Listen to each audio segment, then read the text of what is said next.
Shalom, it's Shlomo from Zohar Tzena. We're standing over here with Shmuel. Shalom. Shalom.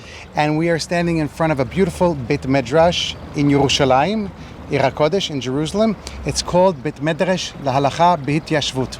The Learning Center Institute for Agricultural Mitzvot and all those types of things. So Shmuel wanted to show us something very interesting. We're learning about the story of Kilayim.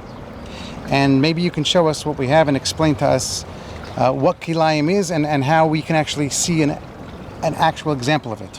אחד מהמצוות שהתורה ציוותה אותנו זה סודכו לא תזרע כליים.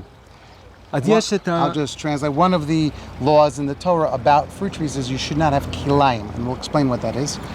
אז אחד מהאופנים של כליים זה לא לקחת שני מינים שונים של עצי פרי, כמו למשל שזיף ואפרסק, ולחבר את הענפים יחד, לגדל אותם יחד, לעשות את זה, זה איסור כליים. Okay, so basically the kilayim means you're not allowed to take two different types of species of trees and graft them together, because the farmers graft, a rootstock on the bottom and then they cut it and put the scion, which is the tree that they want to grow on the top.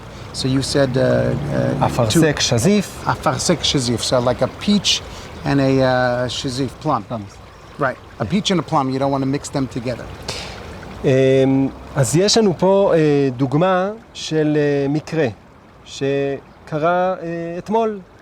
עמד שתיל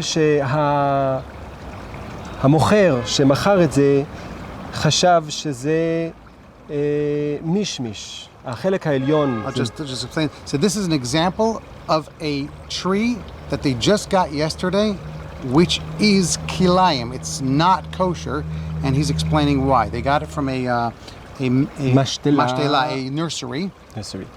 החלק העליון זה מישמיש. The upper part of the tree, in other words, the scion, the part that you're going to have the fruit from, is a mishmish, which is an apricot.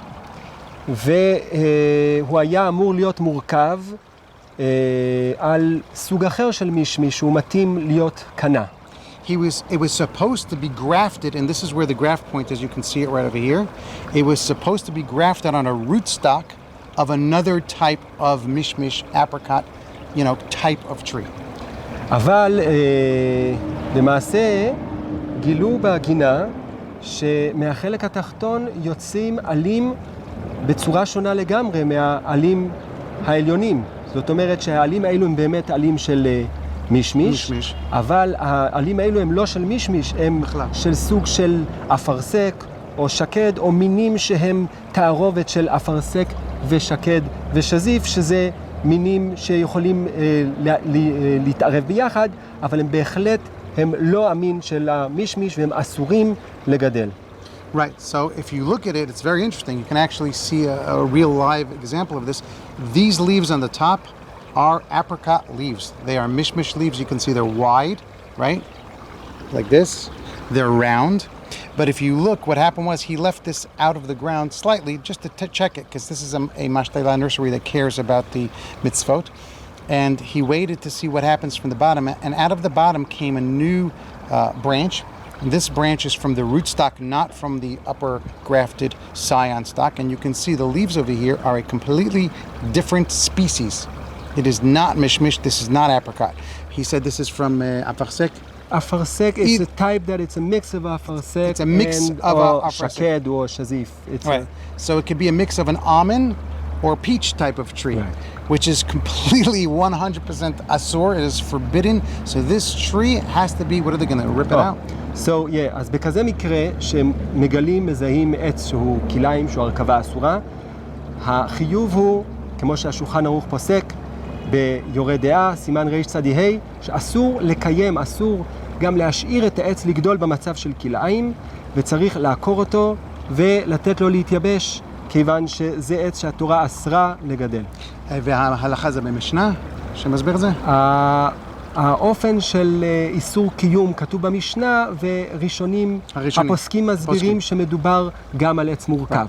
So basically what he's saying is, according to the laws, the halacha, A tree in such a circumstance cannot be left in the ground. It must be taken out of the ground. So in this particular case, they took it out of the ground, and then, instead of, chopping it up into pieces, they just don't water it, and they don't put it back in the ground, and then it will die on its own.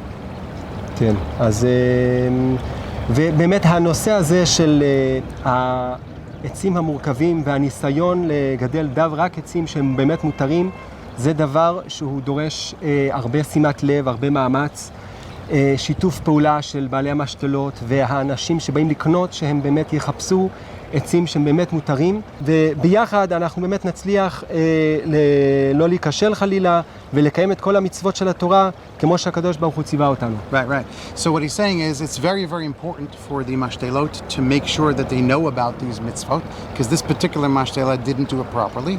And this is what the Beit Medresh is all about, is they're sitting here all day learning the mitzvot, learning the halachot, and Zohar Tzenu, we definitely work with the Beit Medresh, and we want to make sure that everybody who plants a tree in Israel, a fruit tree, it's 100% kosher. It does not violate the laws of Kilayim, and the farmer keeps the mitzvah of Orla and Shemitah and all of the mitzvot of Turma, Masret, etc.